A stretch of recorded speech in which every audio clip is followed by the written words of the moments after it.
Hello guys, तो आज हम करने जा रहे हैं एनआईएस बोर्ड के कुछ top questions science and technology के, क्योंकि कल आपका एग्ज़ाम है तो उसके लिए मैंने कुछ इंपॉर्टेंट क्वेश्चंस बनाए हैं। अभी लगभग 12-13 क्वेश्चंस होंगे। फिर इसके बाद हम शाम को 8 बजे के आसपास एक वीडियो डालेंगे जिसमें लगभग 40 क्वेश्चंस होंगे, जो top most questions, most expected questions होंगे जो एग्ज़ाम में आपके आ सकते हैं। ऐसे मुझे तो मैंने अभी जो बहुत इंपॉर्टेंट क्वेश्चंस हैं वो मैं आपके सामने डिस्कस करना है। पहला क्वेश्चन है, give any 2 drawback of Rutherford model atom. आपको 2 रदरफोर्ड मॉडल एटम के ड्रॉबैक बताना है। ड्रॉबैक का मतलब होता है, हिंदी वालों को बता दूं मैं, कमियां, कि आपके रदरफोर्ड मॉडल की कमियां क्या थी। तो पहले तो उसमें लिखा हुआ है दिस मॉडल कुड नॉट, तो पहला क्या है, this model could not explain the motion of electron in circular orbital. तो हिंदी वालों को मैं बता दूं, जैसा उन्होंने कमेंट में कहा था कि हिंदी में वीडियो बनाई, तो बहुत ऐसा है एक्चुअली में थोड़ा सा अपने पास ना ऑफलाइन बैच के चक्कर में टाइम थोड़ा सा कम पड़ जाता है, बट मैं ट्राई करूंगा कि मैथ की जब मैं वीडियो बनाऊं तो हिंदी में ही बनाऊं। तो थोड़ा हिंदी में समझा देता हूँ। This model could not explain the motion of electron in circular orbital.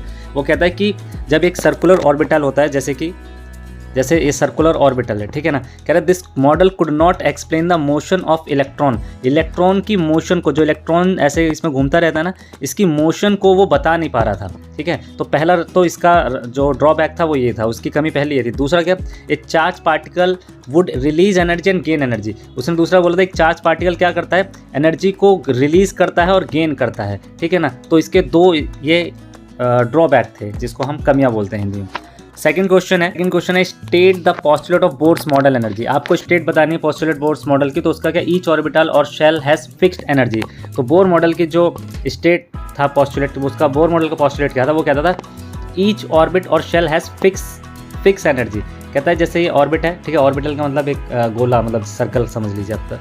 तो कहता है शेल हैज फिक्स एनर्जी। कहता है हर सेल के पास, हर जैसे इसमें शेल है ना, के शेल, ठीक है, फिर एल शेल, कह रहा है इनके अंदर फिक्स एनर्जी होती है। इनकी एनर्जी क्या होती है, फिक्स होती है। वो किसी बाहरी इलेक्ट्रॉन से की हेल्प से एनर्जी गेन और how does a Bohr model of an atom explain the stability of atom. कह रहे हैं बोर मॉडल ने कैसे स्टेबिलिटी ऑफ एटम को समझाया था। स्टेबिलिटी यानी कि स्थित, कि एटम स्थित है, इसको कैसे समझाया गया था।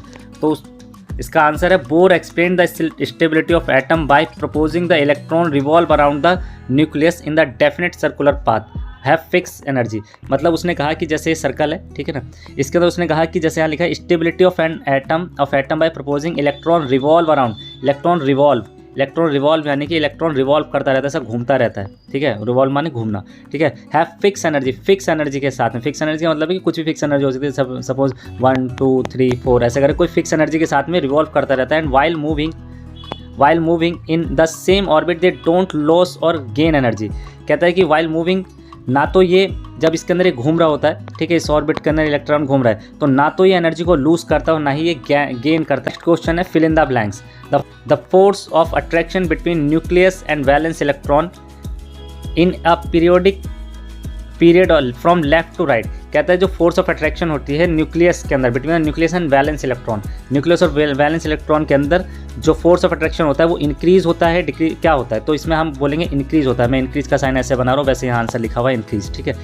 अगला है एटॉमिक रेडियाई ऑफ एलिमेंट, कि ये क्या होता है, डिक्रीज होता है या इंक्रीज होता है in the period of left to right है कि लेफ्ट टू राइट ऐसे चलने पे, तो यहाँ पे क्या होता है, डिक्रीज होता है, ठीक है, वो तो यहाँ डिक्रीज होता है। नेक्स्ट है atomic radii of element increase in group of from top to bottom. Top से बॉटम जाने पे atomic radius of element in group क्या होता है, इंक्रीज होता है। तो इसका भी ऑप्शन, इसका राइट आंसर है इंक्रीज होता है। Atomic radius of element in group from top to bottom, top से बॉटम जाने पर, जैसे जैसे ऊपर की साइड हम जाएंगे तो एटम का जो रेडियस है ना, ये बढ़ता चला जाएगा, वो ये कहना चाहते हैं, ठीक है।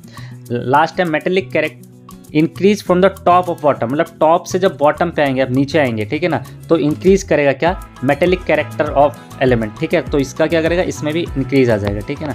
तो आप याद रखिएगा ऐसे इंक्रीज डिक्रीज, ठीक है ना। Next question, name the 2 type of ions present in NaCl। 2 types of ions जो है प्रेजेंट इन NaCl, आपको ये बताना है, ठीक है ना। तो किस तरह के एटम्स है, जैसे कि देखिए इसमें 2 तरीके के आयंस कौन कौन से, Na पे प्लस चार्ज है और Cl पे माइनस चार्ज है। प्लस चार्ज क्यों है, क्योंकि इसका इलेक्ट्रॉनिक कॉन्फ़िगरेशन कितना होता है, इलेक्ट्रॉनिक कॉन्फ़िगरेशन का मतलब है उसके टोटल इलेक्ट्रॉन एटॉमिक नंबर कितना है। तो इसका एटॉमिक नंबर होता है 11, इसका एटॉमिक नंबर होता है 17, ठीक है।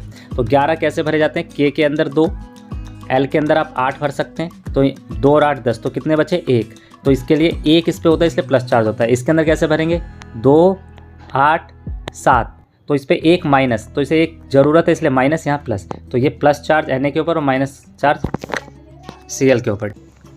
इन sodium chloride lattice how many chlorine ions surrounded by the Na को कितने, मतलब एक कह रहा है क्लोरीन जो होता है उसके अंदर Na के द्वारा कितने सराउंड किए जाते हैं, मतलब कि कैसे Na कैसे सराउंड, मतलब कैसे करता है, जैसे कि क्लोरीन होता है Cl है, ठीक है ना, तो 7 होते हैं, 1 2 3 4 5 6 7, तो ऐसे करके इस 6, तो इसका राइट आंसर होगा 6, ठीक है।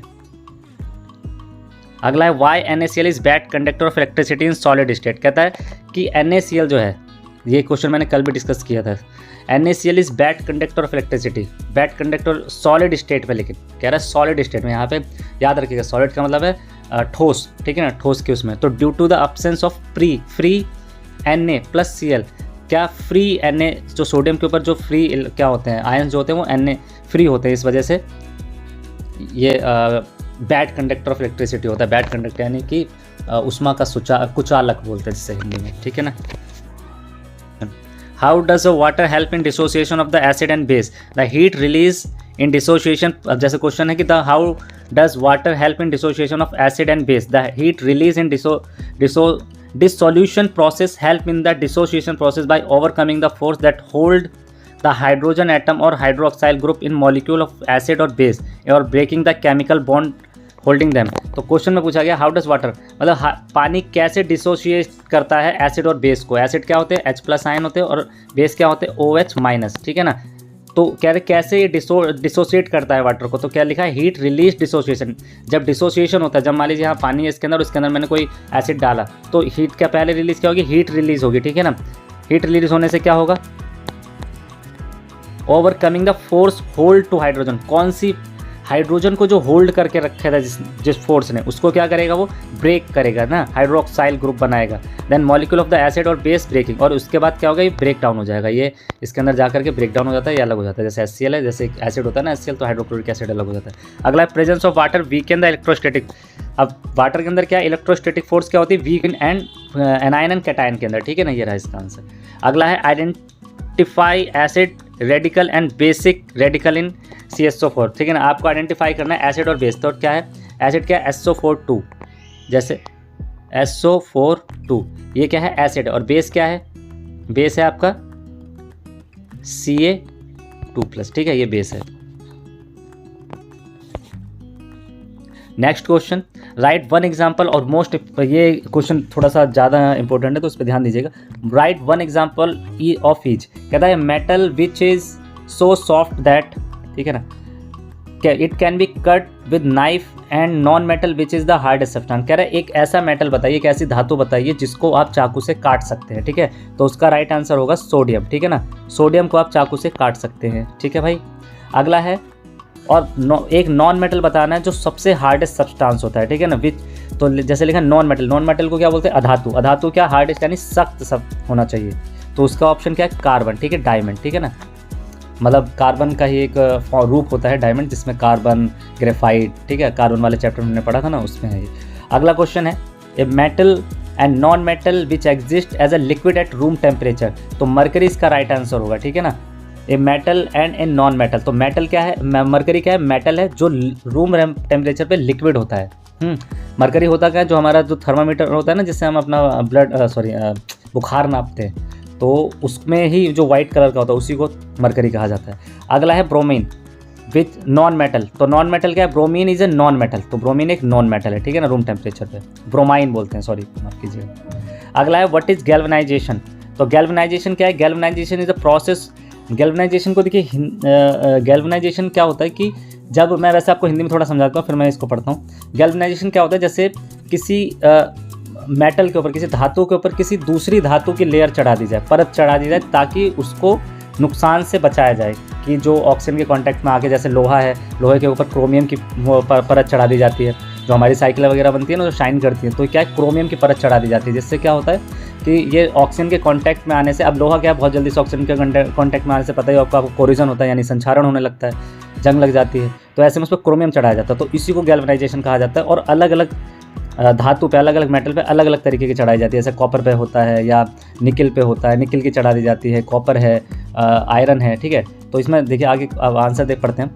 Galvanisation is a process of depositing a thin layer of zinc metal. Galvanisation क्या है?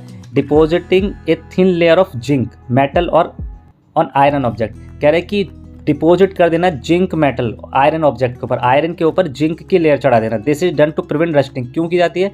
प्रिवेंट द रस्टिंग, यानी कि जंग को रोकने के लिए। बाय द प्रोटेक्टिंग इट, इसको प्रोटेक्ट करने के लिए। Contact with air and moisture, मतलब कि हवा और मॉइस्चर के, मतलब नमी के संपर्क में ना आए। Zinc metal being more reactive, zinc क्या है? मोर रिएक्टिव है, reactive with air to form hard layer on zinc oxide, ठीक है। तो वो क्या है? जिंक ज़्यादा एक्टिव है, किसके साथ? रिएक्टिव है, किसके साथ? ऑक्सीजन के साथ जल्दी से अभिक्रिया करता है, जिससे क्या? जिंक ऑक्साइड बना लेता है, ठीक है ना।